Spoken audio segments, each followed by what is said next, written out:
Hindenburg సంస్థ మూసివేత. ఈ సంస్థ మార్కెట్ వర్గాల్లో సృష్టించిన ప్రభంజనం అంతా ఇంత కాదు. ఒక్కసారిగా ఈ సంస్థ నుంచి మూసివేత ప్రకటన రాగానే మార్కెట్ వర్గాలు కలవరపడ్డాయి. ఏ సంస్థ అయినా ఇక చాలు, మేం కావలసినంత సంపాదించేశాం, ఇక సరిపోతుంది ఇది, అందుకే మా కంపెనీని మూసేస్తున్నాం అనే ప్రకటన చేస్తారా? పోనీ ఏ వ్యక్తి అయినా ఇలాంటి ప్రకటన చేస్తే అది నమ్మొచ్చా? సరిగ్గా ఇదే అప్లై అవుతుంది ఈ విషయంలో కూడా. హిండెన్బర్గ్ మూసివేత వెనుక కారణాలేంటి? ఎందుకు సడన్గా ఉన్నట్టుండి ఇంత సంచలనం సృష్టించిన ఈ సంస్థ మూసివేస్తున్నారు అనే ప్రశ్నకు హిండెన్బర్గ్ వ్యవస్థాపకుడు నాథన్ ఆండర్సన్, ఇది కేవలం నేనిప్పటి వరకు సంపాదించింది చాలు, నాకు పెద్దగా అనారోగ్యాలు ఏమీ లేవు, కుటుంబం అంతా సంతోషంగా ఉండాలనుకుంటున్నాం లాంటి ప్రకటన చేయడాన్ని ఇప్పుడు మార్కెట్ వర్గాలన్నీ ఆసక్తిగా చూస్తున్నాయి. దీని వెనుక ఏం జరిగింది? అయితే నాథన్ ఆండర్సన్ మూసివేత ప్రకటనపై పరిశ్రమ వర్గాల స్పందన మిశ్రమంగా ఉంది. హిండెన్బర్గ్ మూతపడకపోతే మునిగిపోతుందని మార్కెట్ వర్గాలు చెబుతున్నాయి. అమెరికాకు చెందిన ఇన్వెస్ట్మెంట్ రీసెర్చ్ కంపెనీ హిండెన్బర్గ్ పేరు వినగానే ఎవరికైనా టక్కున గుర్తొచ్చే పేరు అదానీ. హిండెన్బర్గ్ నివేదికల కారణంగా అదానీ సంస్థ భారీగా నష్టపోయింది.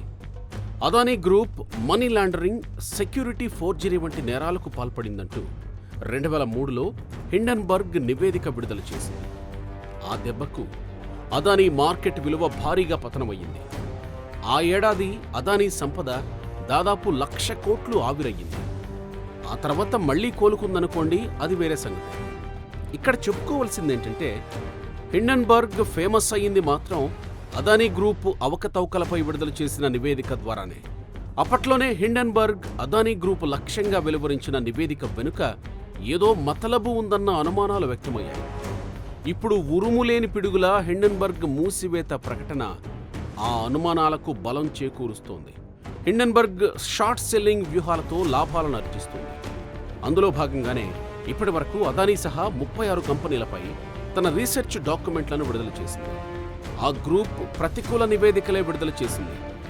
ఆ నివేదికల కారణంగా ఆయా కంపెనీల మార్కెట్ విలువ భారీగా పతనమయ్యింది. సందట్లో సడేమియా అన్నట్లుగా హిండెన్బర్గ్ సంపాదన కూడా పెంచుకుంది. అయితే షార్ట్ సెల్లర్లు ఎన్నడూ స్థిరమైన లాభాలను ఆర్జించలేరు. వారి ఆదాయం దీర్ఘకాలంలో అలానే ఉండదు. అన్నింటికీ మించి ఇలాంటి షార్ట్ సెల్లింగ్ సంస్థలు గ్రే జోన్లో పనిచేస్తుంటాయి. ఒక కంపెనీని టార్గెట్ చేసుకుని కూడా పనిచేస్తుంటాయి. అన్నిటికీ మించి వాటిపై నిఘా నియంత్రణ సంస్థల గురి ఉంటుంది. విచారణలు ఎదుర్కోవలసి ఉంటుంది. తప్పుడు మార్గాల ద్వారా అసంబద్ధ నివేదికలు వెలువరించినట్లు రుజువైతే భారీ జరిమానాలు చెల్లించాల్సి ఉంటుంది. ఈ పరిస్థితుల్లోనే హిండెన్బర్గ్ మధ్య మార్గంగా మూసివేత ఒప్పందానికి వచ్చుంటుందని మార్కెట్ నిపుణులు అభిప్రాయపడుతున్నారు. ఇక అన్నింటికంటే ముఖ్యంగా ట్రంప్ అమెరికా అధ్యక్షుడిగా పగ్గాలు చేపట్టబోతుండడమే హిండెన్బర్గ్ మూసివేతకు ప్రధాన కారణంగా తెలుస్తోంది. ఎందుకంటే అదానీ గ్రూప్ సంస్థలపై హిండెన్బర్గ్ చేసిన ఆరోపణలు, అభియోగాలకు సంబంధించి పూర్తి వివరాలు, డాక్యుమెంట్లు సిద్ధం చేయాలని అమెరికా అధ్యక్ష పగ్గాలు చేపట్టక ముందే ట్రంప్ ఆదేశాలిచ్చారు. ఆయన ఆదేశాల మేరకు ఇప్పటికే న్యాయశాఖ పని ప్రారంభించింది. దీంతో హిండెన్బర్గ్ నివేదికల హేతుబద్ధతను నిరూపించుకోవాల్సి ఉంటుంది, లేదా బోనులో నిలబడాల్సి ఉంటుంది. ఈ పరిస్థితుల్లో నాథన్ ఆండర్సన్ సంస్థ మూసివేత ప్రకటన పలు అనుమానాలకు తావిస్తోంది. షార్ట్ సెల్లింగ్ వ్యాపారంలో లాభార్జన కోసమే ఉద్దేశపూర్వకంగా కంపెనీల అవకతవకలపై నివేదికలు వెలువరిస్తుందన్న ఆరోపణలు హిండెన్బర్గ్పై ఉన్నాయి. ఒక్క అదానీ గ్రూపే కాకుండా హిండెన్బర్గ్ ఇప్పటివరకు దాదాపు 36 కంపెనీల్లో జరుగుతున్న మోసాలను బయటపెట్టింది. ఆ నివేదికల కారణంగా ఆయా కంపెనీల మార్కెట్ విలువలు పతనమయ్యాయని మనం ముందే చెప్పుకున్నాం.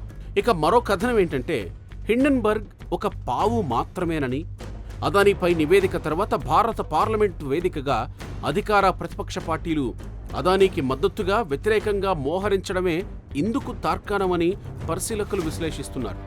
హిండెన్బర్గ్ వెనుక ఒక కమ్యూనిస్టు నాయకుడి సతీమణి, journalist, national founder for India పేరున నడిచే ఒక స్వచ్ఛంద సంస్థ, వామపక్ష భావజాలాన్ని ప్రచారం చేసే ఒక వెబ్సైట్ ఉన్నాయని, వీటన్నింటికీ అజీజ్ ప్రేమ్జీ నడిపే స్వచ్ఛంద సంస్థ IPSMF నిధులు సమకూరుస్తుందని RSS అధికార పత్రిక ఆర్గనైజర్ కథనం పేర్కొంది.